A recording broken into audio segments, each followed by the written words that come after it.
What's up, guys? In this video, I'm going to be talking about, like a common topic in the versus battle community, and that's going to be Goku versus Gojo. And yeah, just going to go straight into it. So, the first thing I want to establish is this battle does kind of go different ways based on whether you're using verse equalization or not. I think generally it's good to use verse equalization because it actually allows characters to use their toolkits against each other, and it's like usually going to be like a lot more interesting than it otherwise could be. But it's worth pointing out. I think I'll talk about it both ways in this video, just to be like a little more holistic. In this way, I don't think it makes a radical difference, but it does make one small change. So first thing to establish, and I'm going to be going kind of glazing through the. Sorry, that's not the expression. I'm going to be blazing through the general scaling because I don't think it's super important. I think you guys probably have the general idea that Dragon Ball outscales JJK in pretty much every way, and by like a pretty big margin. But so for the AP scaling for Gojo, at the high end, we have the 200% Hollow Purple, which is capable of like ripping through buildings in like large chunks of a city. That's really going to be the main, like the high end feat is going to be like multi-city block level in terms of AP. And so in terms of speed, for JJK, an impressive like speed is going to be like Mach 3. And like lightning is considered pretty undodgeable in JJK standards. So just like in general, you can think like somewhere between Mach 3 and speed of lightning, maybe speed of light if you're highballing it, but ultimately it's going to get completely outclassed by Dragon Ball in terms of speed. And something that's worth pointing out is the Hollow Purple itself is going to be at most like a light speed attack. It was capable of blitzing Toji, and he wasn't really able to react to it. But that doesn't mean it's going to be like anything necessarily faster than light speed, because even light speed would be probably like pretty undodgeable for Toji. So in terms of an interaction between Hollow Purple and I guess like a Kamehameha, there is an idea that I consider like a misconception that Hollow Purple is like some sort of like weird ephemeral I guess like energy blast that like completely rips everything at like an atomic level. And like thus it should have like an infinite amount of AP. This is I guess it used to be more like widely thought, but it's kind of like pretty commonly debunked now because when Sukuna was attacked by a Hollow Purple, he literally put his hand up and was thus able to like kind of tank the attack pretty easily.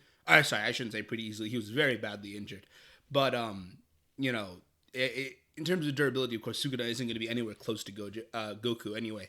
But so it just demonstrates that the attack power of the Hollow Purple isn't infinite, even though it's like obviously going to be pretty capable of completely ruining most JJK, like all JJK characters really.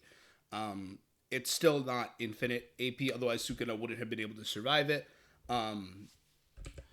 And so comparing like that level of AP that we have of like destroying multiple city blocks, Goku very easily outscales that in even earlier Dragon Ball. Like even Cell Saga Goku or Cell Saga Cell is able to use a Kamehameha that can destroy the solar system.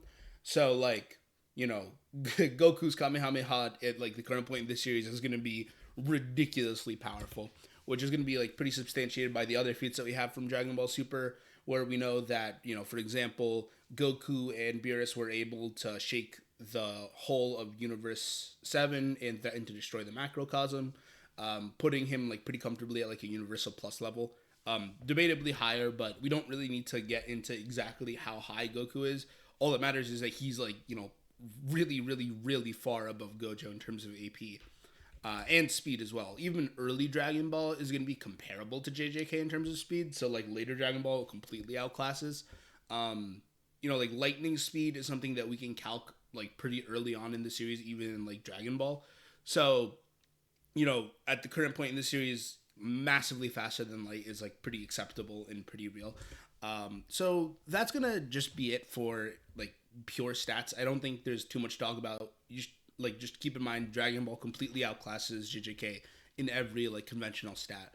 really this fight doesn't come down to stats. It comes down to like the specific hacks that Gojo has, and how they interact with Goku. So the first thing I want to get out of the way is there's this general thought in Dragon Ball that hacks are, I guess, like completely irrelevant in the face of a character who's just more powerful than you. And the main like idea behind this comes in the Goku versus Hit fight, specifically in the manga as opposed to the anime. Because in this fight, there's something where Hit is saying something to the effect of, Goku is like getting stopped. So Hit is a character who's able to freeze time, and his power allows him to freeze time for exactly like a tenth of a second. And something he notices is that as he's fighting Goku, it appears that he's not able to stop time for as long as he normally is. And Whis says something to the effect of, yes, this is because Hit's technique only works like fully effectively against a character of like a similar or lesser power, right? And so the way I interpret this, and I'll give you guys justification for this, but the way I interpret it is less so that Goku is literally moving in Hit's time stop, and more so like Hit wasn't really used to fighting against somebody who was capable of like predicting his movements and like capable of, I guess, reacting in time after the 0.1 second time skip. But Goku's like a very capable fighter, and also stat wise was like above Hit at this point. So for Goku, this was, or I guess for Hit, it was like kind of surprising. And I interpret this as him like not really understanding what's happening and thinking that the only explanation is that Goku's somehow able to move in his stop time. This is kind of, I guess, consistent with what we see in the anime, although it's a little less confusing there, and it's a little more direct, where Goku is literally just like able to adapt and like very quickly like understand where Hit's gonna move, and then able to like adjust his movements to like plan accordingly. So the main reason that I think that this feat is at least like how do I say, like an outlier in terms of like the whole you're just more powerful so you can like ignore my hacks, is because throughout the series we see like a lot of examples of hacks that aren't scaled to the characters. So what I mean is like Guldo from Frieza Saga, he's fighting against Krillin and Gohan. His power level is really weak. He's like very clearly losing to them into the fight, and he starts using his time stop power, which it ignores the fact that Gohan and Krillin are like beating him up pretty good and are like clearly stronger than him, because again, Guldo is like a weak power level. He's carried very high by his like hacks. But so essentially that goes to show that they weren't really, or that they weren't able to nullify it through simply being more powerful than Guldo. Then we also have Captain Ginyu with his body switch technique, which doesn't care for the fact that Goku is like way stronger than Ginyu. And in fact, like Ginyu literally wouldn't use the technique against people that aren't like significantly stronger than him, right? So that is going to be like a pretty big disprover. Vegito was pretty easily outclassing Super Buu when they were fighting, and Super Buu was still able to turn him into chocolate. And even after he was turned into chocolate, Vegito was still able to like box Super Buu pretty easily. But the point is, he wasn't able to resist the hacks of being turned into chocolate. And then the final example, Master Roshi fires a what do you call it? Evil containment wave at Frost. Frost deflects it and gets Vegeta with it. Neither Roshi nor Frost scales to Super Saiyan Blue Vegeta, or even Vegeta in general. So that's going to be another example of hacks aren't invalidated by being more powerful. And I think at most we have that one statement from Whis in that one fight that points to otherwise, but I don't think that we can say that hacks are going to be purely invalidated through just being like more powerful. And this only really matters in the case of verse equalization, because obviously cursed energy is very different from ki and like Dragon Ball hacks in general. But if we're using verse equalization, then this argument could be relevant and would come up. So the first thing I want to talk about is going to be Gojo's domain expansion. So essentially he creates a space around him which allows him to input anybody who's in that range with an infinite amount of information, and like essentially fry their brain. So worth noting that this is only going to be relevant if we're doing verse equalization, because you can't catch somebody without curse energy in a domain expansion. It's just like stated very clearly in the series. So when I'm talking about domain expansion, know that it's in the case of verse equalization, and then we'll also talk about like not verse equalization as well. But domain expansion is only relevant for verse equalization because otherwise Goku wouldn't be affected by it. But so with verse equalization, if Goku does get caught in domain expansion, it should be lights out for him. He doesn't have any feats or anything that would like allow him to seamlessly process infinite information and not immediately like have his brain get completely fried. But something that's important to note is that the domain expansion is not an instant technique, right? It's not like Gojo like puts his fingers together and the domain expansion instantly opens around him. It is I guess like pretty implied throughout the series, and there's nothing to really contradict it, that it has like some travel speed. Even if the travel speed is like relatively fast, like even if it's like light speed, it should be something that Goku is able and capable of dodging if it's not purely an instantaneous attack. So, even if Gojo says domain expansion, does his hand signal and starts to open it, Goku should be able to just very quickly like take a step back and get out of the effective range of it, and thus not get caught in the domain expansion, right? But if he does get caught in it, like for whatever reason, he doesn't decide to dodge it and he just wants to, I guess, like see what's going to happen, then he's going to lose in the verse equalization case.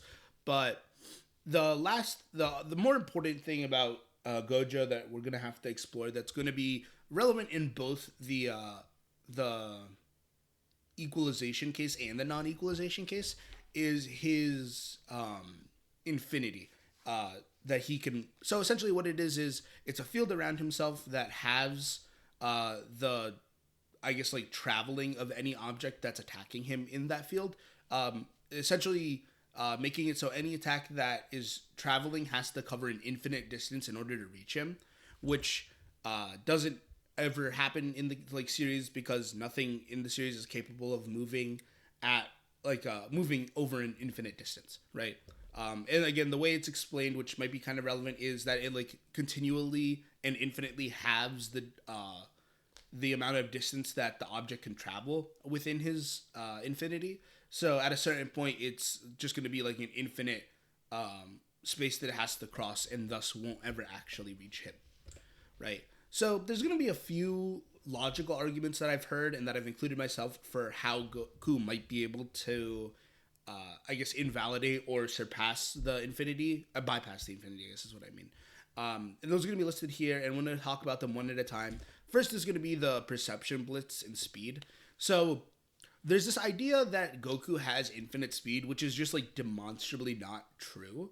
The most I've ever heard mentioned that's like maybe a solid argument would be like, one, if you interpret him moving against Hit as him moving like faster than time or like surpassing time or whatever, then that is technically like a form of infinite speed, which is fine, right? But there's one important point that people generally tend to conflate immeasurable speed with infinite speed. Really what an immeasurable speed is, it's so fast that we really can't like put a quantifier to it. These are going to be, I guess, things like the instant transmission, which is like, I guess, instantaneous, and thus we can't really assign like a faster than light, massively faster than light, or anything like that to it, because it's literally an instant like feed speed.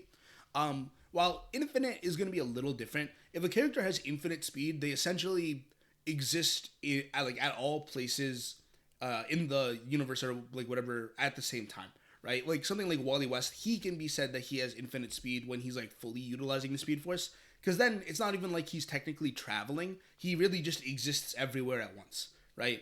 So that's going to be like the main difference. And the point I mean to make is just because you have immeasurable speed, just because you're like so like ungodly faster than light that it's hard to put numbers to it, doesn't mean that you have infinite speed.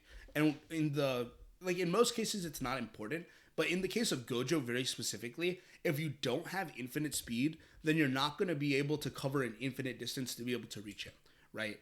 And again, the whole idea of Goku being able to move and stop time, I think, is pretty invalidated by like later fights and demonstrations of Hit later in the series, like against Jiren, who should reasonably scale way above Hit, and thus like should be able to do more or less what Goku did, because he's also way faster and stronger than Goku was in the Universe 6 tournament arc. But during this fight, Hit stops time for the 0.1 seconds. Jiren very quickly reacts and then is able to like kind of speed blitz Hit. And fight him in that way. So he's not invalidating or ignoring the time stop ability. He's just fast enough that it doesn't really matter to him when he's fighting Hit. So the other argument for Goku surpassing Infinity, and this one I think is maybe like the most mind numbing of all of them, because I think people that argue this one just either are being very insincere or just genuinely don't understand how Gojo's Infinity works, which is fine. You know, you can be a well-intentioned person and just misunderstand it. But there's the idea of, Goku could just use his instant transmission and get inside Gojo's Infinity and win that way. But there's a major problem with that, and that's that I think... So the misconception, I think, comes from the idea that Gojo's Infinity is like a bubble around him, in that it's like just like a thin layer that surrounds him, and once you get through it, everything inside of it can move freely. But that's not the case, right? The way it works is it's literally like a dense sphere around him. So he has there's an outer part of the Infinity, but anything inside the sphere is also being affected and immersed in Infinity. So just because Goku instant transmissions into the infinite space doesn't mean that he's bypassed Infinity, because there's still some distance he has to travel to actually hit Gojo. So unless Goku could instant transmission, into Gojo, whatever that means, then this isn't going to be a valid way that he should be able to actually hit Gojo at all, right? And so the another idea to explore is going to be well, how would Goku's Kamehameha interact with Gojo, right? So I guess an argument you could make here is Gojo can very clearly, see things that happen outside of his infinite space. And by that logic, he must allow light to enter. So would a light-based attack be able to hit him? Debatable whether or not Kamehameha is a light-based attack, but either way, my answer is going to be no, and that's because of how exactly Gojo's Infinity works. Where he explains it, he says, more or less, he can choose to allow things, or rather, the Infinity autonomously allows things that aren't going to harm him into his domain, but anything it registers as a possible threat, it would stop. And a Kamehameha would fall under that category.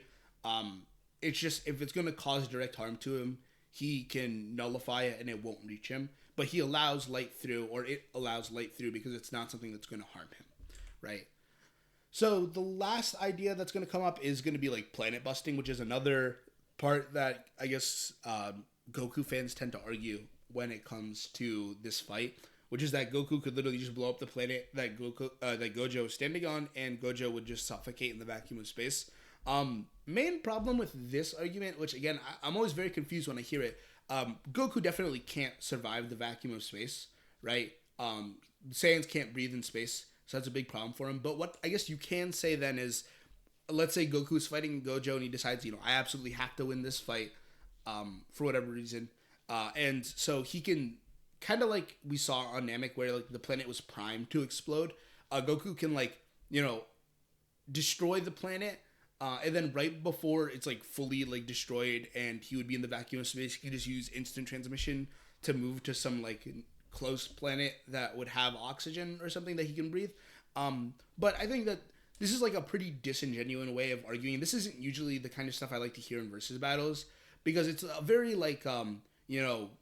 if you had a controller and you plugged it into Goku's butt and then you were able to control him, sure, I guess he could win this way. But within character, Goku wouldn't do something like this. He would be very motivated to try to find a way over Infinity. Doesn't include blowing up the planet and kind of winning in this cheap way, right? And so the last point that you can have to make, I guess, and probably the strongest idea for why Goku might be able to surpass Infinity is just the idea that Goku can probably just outstrength it, right?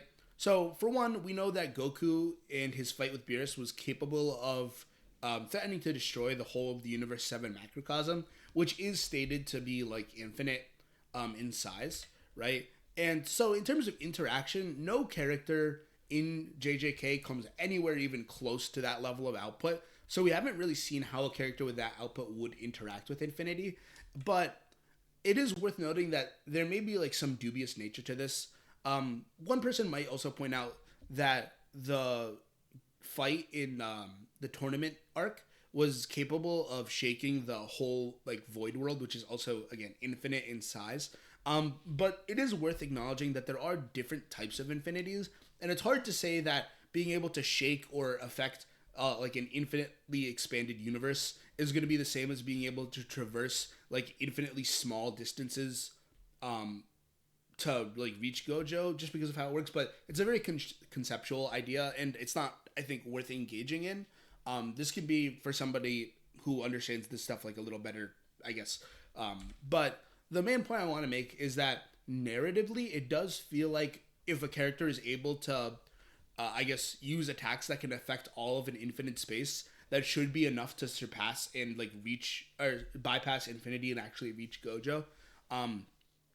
And so this is going to be like most demonstrated in I guess I should preface this with a spoiler alert, but I guess if you're clicking on a video like this, it's probably implied.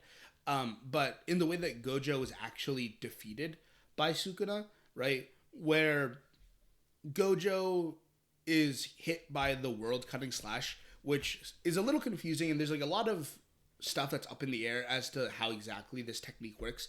But essentially, the way Sukuna explains it is that instead of targeting Gojo specifically, he targets the whole of the world. And since Gojo kind of wraps the space around him into infinity, which allows him to like create this, I guess, barrier around himself, Sukuna cutting through that, the whole world also cuts through like that barrier that surrounds Gojo, and thus actually reaches Gojo as well. Essentially, it's an attack that cuts all of existence as opposed to just focusing on a specific target. And so if you apply something like that to like Goku's feats, it feels like narratively it's very similar, where Goku's attacks are able to threaten destroying like a universal area. So, if he puts his like full strength into a punch that has that like AP where it's able to affect all of the universe, then it should have like in some sense like probably the same effect that it has on Gojo when the world cutting slash is used, where it is just actually able to reach him, right? So this is a bit headcanon-y as well, and I think the general point I mean to point out in this video is that the fight can really go two ways. It does depend on how exactly you interpret stuff. It is worth noting that without verse equalization, there really is no way that Gojo should be able to hurt Goku. With or without verse equalization, it feels like it's hard to really like prescribe an exact way Goku could beat Gojo. And if you believe that he can just straight out overpower the infinite, then that's going to be like the main way that he can win. But aside from that, it's kind of a little dubious. If it does go to a stalemate, I would probably give a stalemate to Gojo because he has like literally infinite stamina because of the way his like reverse curse technique works. Whereas Goku, despite how like high his reserves are, does have limited stamina. But again, even then, if Gojo doesn't have access to his infinite void, then he can't hurt Goku with any of his attacks like at all. So really, I would put it as a stalemate, leaning towards Goku being able to win like through his pure strength. But I think anybody who looks at this debate and says that it's like a clear stomp one way or another, either I guess like interprets Goku's feats differently from how I did, or I think is being like a little disingenuous. I think with most versus battles, there are going to be very solid arguments that can go both ways. And that especially applies to these ones with characters, or at least one character that's like a very conceptual power that we don't have like very specific interactions with, that we would need to say definitively, oh, a character that can destroy the universe should be able to beat Gojo in this instance, right? So take it as you will, and I'm very curious what people have to say about this, so feel free to drop comments. Call me out if you think I'm being disingenuous, but please provide like some sort of like justification. Don't just say like, Goku negs, you're a fanboy. Try to engage with it, and I'll engage with you. I'm very curious to see what people say about this. Aside from that, if you guys like this kind of content, please drop comments, like, subscribe, give me some indication, just so I can know what is popular with people and what I should be posting more of. Aside from that, that's all I've got. I'm going to head out. Hope you guys have a great day, and thanks for watching.